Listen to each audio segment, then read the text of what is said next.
guys and gals, Nary here from Drake Wing Gaming. It's something you may on Twitter, the Gaming Dragon. Today I'm coming back at you another Let's Play episode of Shelter.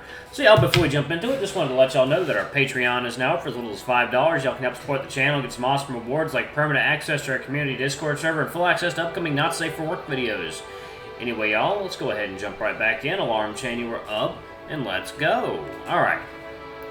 What do we got today? Let's see. Alright, spending time with Burry. Excellent. Okay. But still, his positive attitude of my feeling of accomplishment when I managed to get something right kept me craving for more. Ooh, excuse me. Well, Luke, I know how much you like eating meat. So how about I teach you how I prepare the red meat sauce today? The sauce we serve on noodles and in the pies, buns, and that one amazing dish with the wide noodle sheets and white sauce? I can feel myself salivating thinking about it. That's a lot of great different dishes, and all of them use the same ingredient sauce as the base, Burry's red meat sauce. Yes, that one. I will be away tomorrow, so I judged that it would be a good idea to bulk cook something that would last until I'm back.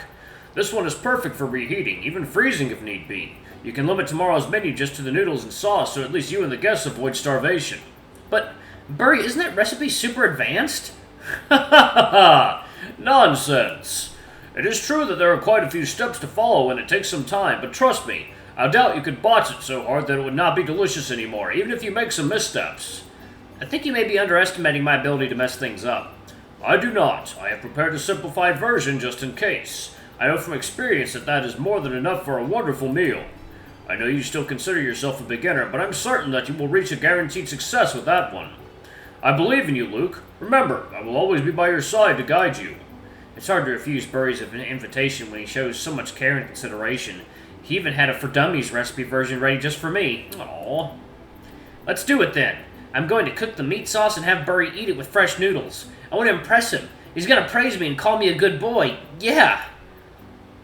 But if I really want to impress him, I shouldn't go with shortcuts or half measures. I know what I should do. With your guidance, I think I can just go for the proper recipe. Oh, really? Yeah, just tell me what to do and I'll follow. Assume that I know absolutely nothing about that dish and correct me whenever I'm about to make a mistake, please. Burry starts wagging his tail again, and a big smile appears on his wide, adorable muzzle. Admirable spirit, Luke. I promise you, you will love the result. Prep time, then? Prep time! Go grab some onions, garlic, celery, and carrots. Start peeling the onions, and I will go collect the rest of the ingredients. I approach our crates of vegetables and start picking those that Burry requested. I take a moment to appreciate the earthy aroma of the freshly picked celery.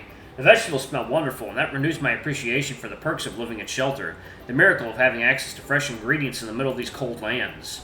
When I first came to these lands, food was scarce and even dry vegetables were expensive. The local population was greatly dependent on the import from the outside. Once we settled at shelter and more people joined us, it became an issue to sustain our numbers, even when there were way fewer of us. We too were completely dependent on the whims of the traveling merchants, and a threat of an embargo would mean our end by starvation. Shelter was still like an unborn baby at the time, bound to what fed and sustained it. Only once we cut the cord and we had means to feed ourselves, Shelter could truly be born. If the gift of warmth was Shelter's miracle, then food was the second. One day we gained access to great wide halls full of soil and technology for automated cultivation. It was promising, but it took us a long time to figure it out. Not impossible, though. After months of hard work, we finally managed to have our first seed sprout. Here, surrounded by dead, cold tundras cut away from the natural cycle, we have proven that shelter can nurture life. Second, y'all. Coffee time.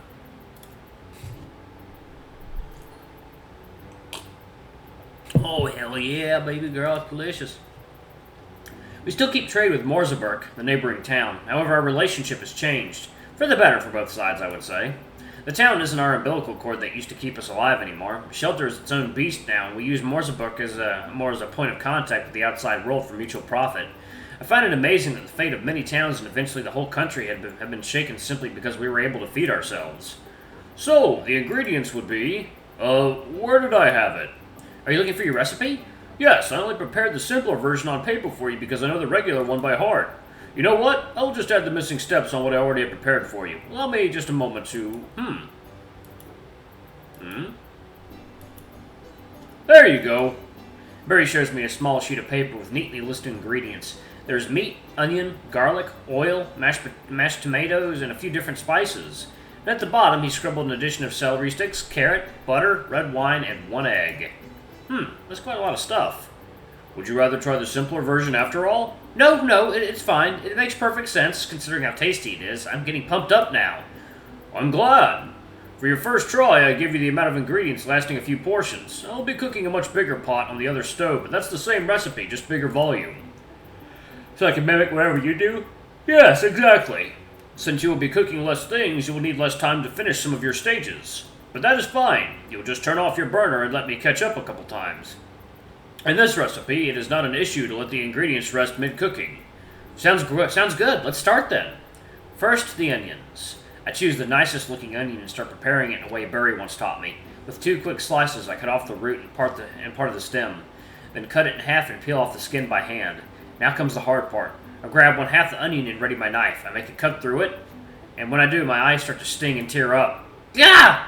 Stupid onions, why do you always have to make me cry? After just a few cuts, my eyes start to sting and tears blur my vision. It happens every time I chop onions. Huh! Of course they are set on making you feel bad. They are assaulting them, but you're assaulting them with a knife. That only makes me want to stab them even more, petty, smelly bastards. But I can't see them. I can't see anything. Where are you? Just be careful. Got you, onion. You're not getting away from me. Take that. Luke, no! I feel a strong impact against the knife as it gets jerked out of my hand and it flees at the wall. Did Burry just disarm me with a strike of his own knife? What? You were about to cut your thumb off. Oh, sorry, I can't see because of these stupid onions. It feels like I'm being splashed in my face with acid. There's a long pause, and despite having my vision blurred, I can feel Burry's concerned look on me. I'm starting to feel sorry for him. Well, I can imagine that your eyes be particularly sensitive today, yes? You've been using them so much. I'll let you dice the celery and the carrots for now. Let your eyes recover. When you get back to chopping the onion later, remember to breathe with your mouth at all times, rather than with your nose. That is what helps me. That seems to disperse that nasty acid mist. Got it. I wipe my eyes and walk towards my knife. With an inch of its blade stuck in the wall, I try to pull it out again and again, but it's stuck. Burry? Okay. Here, have this knife for now. I will return yours shortly. Thanks. He grabs the handle of my knife and jerks it out of the wall with no effort. I'm sure he'll want to clean it and sharpen it. That difference in physical strength between us is a bit embarrassing. It's often weird asking for help in little things like that because I feel like a little pup asking an adult for help. Except I will never grow to be as strong as the dogs no matter how much time passes. However, I can still try to do my best in the other fields. I can show Burry how well and accurately I can dice the vegetables. Hey, this knife! Didn't you get it from Teak today? So you know, coffee time.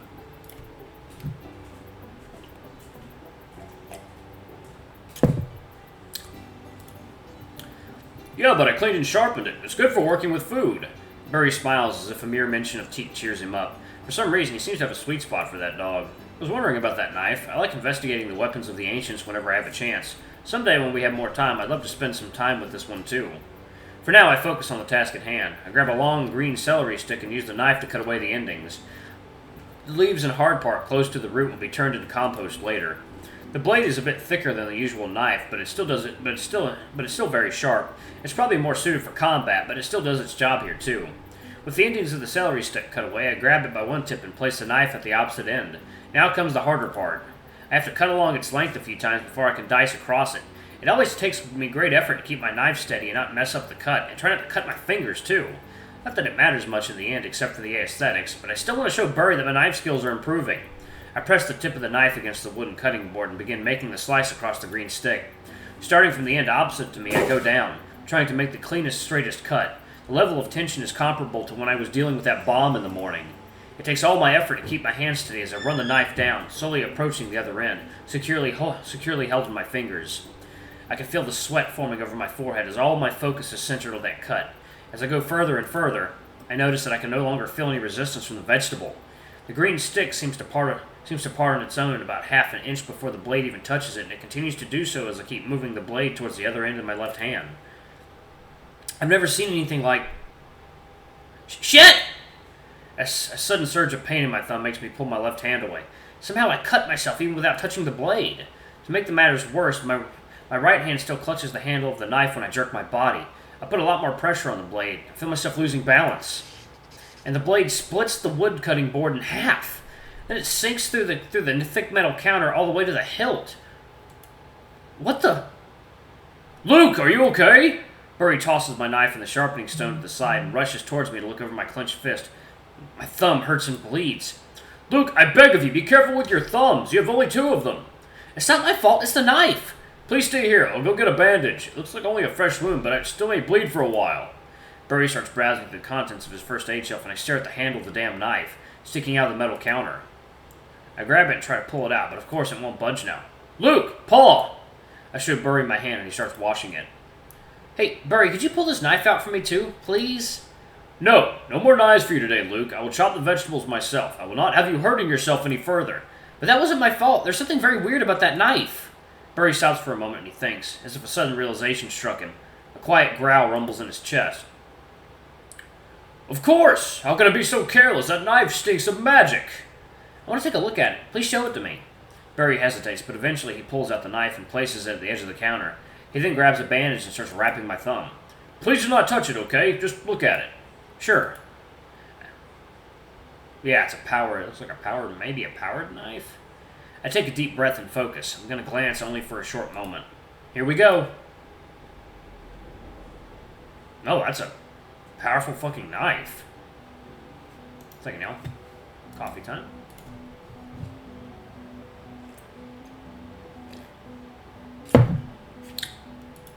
Look a legendary knife. I see. This is quite a find. Oh? Yeah, it uses some simple concepts, but the parts it's made of give it versatility and great potential. In a way, it reminds me of Rune's sword. That good? I think so. It will change depending on the user. When I look at it in Mana Vision, it glows yellow, the color of the avian races. No other mana is infused in this blade. The avians can negate gravity as a racial ability. That does not sound like something that could be used to improve cutting. Yes, but with the right technology, the relics can bend the use of mana in natural ways. Avian mana on its own could potentially be used to create blades of pressured air. But this knife isn't as crude. See that smooth stone at the top of the handle? I can see patterns infused in mana there. Stones like that are used for siphoning mana. In this case, the holder's mana. It mixes whatever it siphons along with avian mana it's already infused with and then passes it through the blade using this rim in the middle, creating a spell-like effect. Depending on the species of the holder, the effect will be different. I'm sorry, Luke. I have a hard time understanding your explanations sometimes. Sorry. Basically, with your high proficiency in mana control, it's completely safe for you to keep it. It'll act like a normal knife unless you will it to amplify. It's hard to predict the exact effect until you do, though. I don't remember what's the Canine Avian spell or Avian Canine.